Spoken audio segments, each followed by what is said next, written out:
دوستو، جہاں تک حضرت آدم علیہ السلام کی اولاد کا ذکر ہے تو کہا جاتا ہے کہ حضرت حوا علیہ السلام نے 20 بار ولادت کی تکلیف اٹھائی۔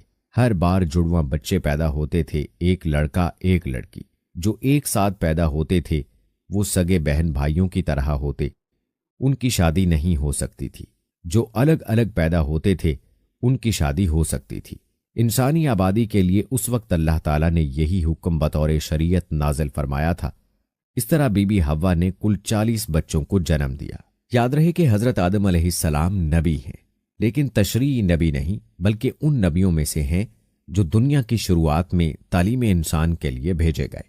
حضرت آدم علیہ السلام نے اپنی اولاد کو وہ سب سکھایا جو اللہ تعالیٰ نے انہیں سکھایا۔ سب ایک اللہ کی عبادت کرتے، کھیتی باڑی کرتے اور جانوروں کو پالتے۔ دوستو، ہم آپ کو حضرت آدم علیہ السلام کی وفات کے بارے میں بھی بتائیں گے اور آپ علیہ السلام نے کتنی عمر پائی یہ بھی بتائیں گے، لیکن پہلے آپ کو حضرت آدم علیہ السلام سے جڑی کچھ دلچسپ معلومات بتاتے ہیں۔ دوستو، کیا آپ نے کبھی سنا ہے کہ حضرت آدم علیہ السلام کو آدم کیوں کہتے ہیں؟ تو اس حوالے سے حضرت عبداللہ بن عباس رضی اللہ تعالی عنہ سے روایت ہے، بے شک اللہ پاک نے آدم کو جمعہ کے دن عصر کے بعد پیدا فرمایا اور آپ کو یعنی ظاہری زمین کی ایک مٹھی مٹی سے پیدا فرمایا، اس لیے آپ کو آدم کہتے ہیں، اور آپ کی اولاد کو آدمی یعنی آدم والا کہتے ہیں۔ اور جہاں تک بات ہے حضرت آدم علیہ السلام کی کنیت کی، تو حضرت آدم علیہ السلام چونکہ تمام انسانوں کے والد ہیں، اس لیے آپ کی ایک کنیت ابو البشر یعنی تمام انسانوں کے والد ہے۔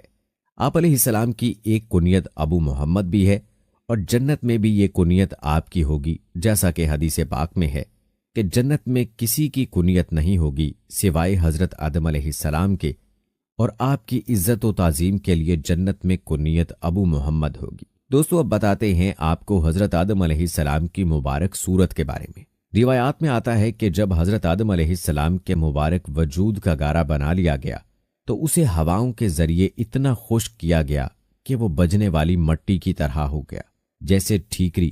پھر فرشتوں کو حکم ارشاد ہوا کہ اس کو میدان عرفات کے پاس وادی نعمان میں رکھ دو۔ اس کے بعد اللہ پاک نے اپنے دست قدرت سے حضرت آدم علیہ السلام کا وجود بنایا۔ فرشتوں نے پہلے کبھی ایسی خوبصورت شکل نہیں دیکھی تھی، لہٰذا حضرت آدم علیہ السلام کا مبارک وجود دیکھ کر وہ بڑے حیران ہوئے اور ان کے ارد گرد تعجب سے دیکھتے رہے۔ دوستو، اب بات کرتے ہیں کہ زمین میں چشمے کیسے جاری ہوئے۔ ایک روایت میں ہے کہ جب اللہ پاک نے حضرت آدم علیہ السلام کو پیدا فرمانے کا ارادہ کیا تو زمین سے فرمایا، میں تجھ سے ایک مخلوق پیدا فرمانے لگا ہوں، تو جس نے میری فرما برداری کی اسے میں جنت میں داخل کروں گا، اور جس نے میری نافرمانی کی اسے میں جہنم میں ڈال دوں گا۔ تو زمین نے عرض کیا، اے میرے رب، کیا تو مجھ سے ایسی مخلوق کو پیدا فرمائے گا جو جہنم میں جائے گی؟ تو اللہ پاک نے ارشاد فرمایا، ہاں۔ اس پر زمین اس قدر روئی کے چشمے جاری ہو گئے اور یہ قیامت تک جاری رہیں گے۔ دوستو، حضرت آدم علیہ السلام کی پیدائش سے جڑی ایک دلچسپ بات یوں بیان ہوئی ہے کہ اللہ پاک کے حکم سے جب زمین سے مٹی جمع کر لی گئی تو اللہ پاک نے حکم ارشاد فرمایا کہ اس کو وہاں رکھو جہاں آج خانہ کعبہ ہے۔ پھر فرشتوں کو حکم ہوا کہ اس مٹی کا مختلف پانیوں سے گارا بنائیں۔ پھر اس پر 40 دن بارش ہوئی، 39 دن غم کی اور 1 دن خوشی کی، اس لیے انسان کی زندگی میں خوشی کم اور غم زیادہ ہے۔ اور دوستو، آپ علیہ السلام کی پیدائش سے جڑی ایک اور معلومات ملاحظہ فرمائیں جو کہ کھجور، انگور اور انار کی پیدائش کے حوالے سے ہے۔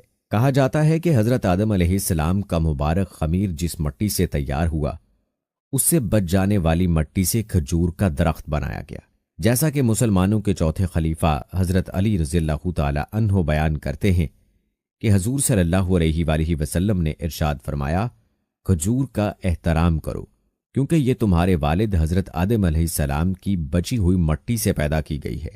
اور ایک روایت میں ہے کہ کھجور، انار اور انگور کو حضرت آدم علیہ السلام کی بچی ہوئی مٹی سے پیدا کیا گیا ہے۔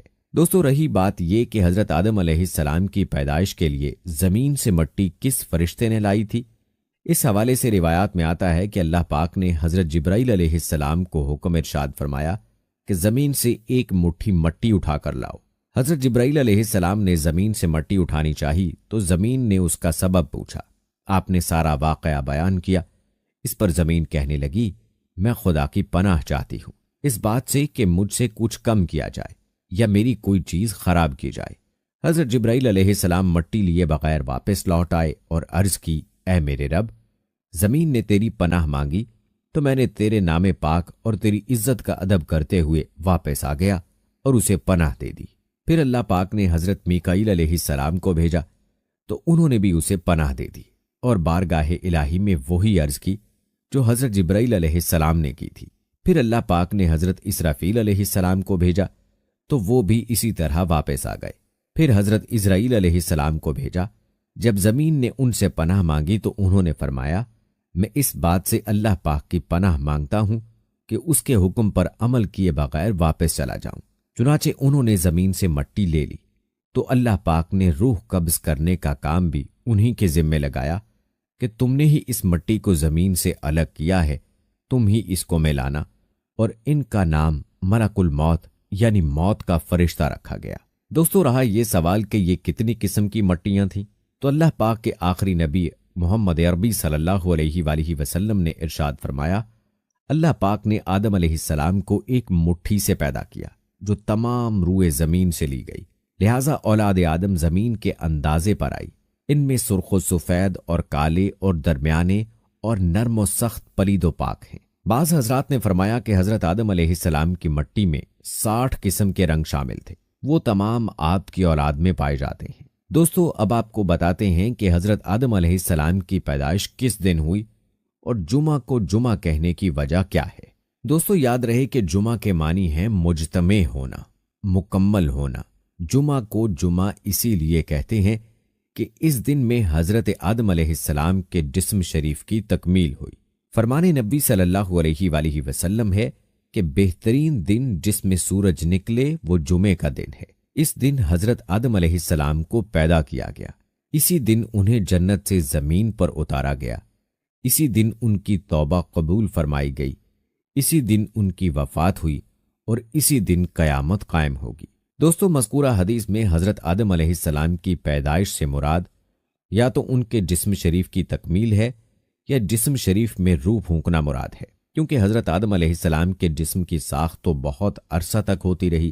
ہر قسم کی مٹی پانی کا جمع فرمانا، پھر اس کا خمیر کرنا، پھر اعضائے ظاہری باطنی کا بنانا، پھر بہت روز تک سکھانا، اس میں بہت دن لگے، یہ ایک دن اور ایک ساتھ میں نہیں ہوا۔ دوستو، ایک اور دلچسپ بات جو آپ علیہ السلام کی پیدائش اور انسان کے جسم سے روح نکلتے وقت کی تکلیف سے متعلق ہے، ملاحظہ فرمائیں۔ کہتے ہیں کہ اللہ پاک نے جب روح کو حضرت آدم علیہ السلام کے جسم میں داخل ہونے کا حکم ارشاد فرمایا تو روح نے عرض کیا، یا اللہ پاک، یہ جگہ نہایت گہری اور اندھیری ہے۔ 3 بار حکم الہی ہوا اور تینوں بار روح نے یہی عرض کی تو اللہ پاک نے فرمایا، نہ چاہتے ہوئے داخل ہو رہی ہے تو پھر نکلنے میں بھی سخت تکلیف ہوگی۔ یہی وجہ ہے کہ جب انسان کے جسم سے روح نکلتی ہے تو سخت تکلیف ہوتی ہے۔ دوستو، یہ تھی کچھ معلومات جو کہ حضرت سیدنا آدم علیہ السلام کی پیدائش کے ساتھ منسلک تھیں۔ چلیے اب بات کرتے ہیں آپ علیہ السلام کی عمر مبارک کی اور آپ علیہ السلام کی وفات کی۔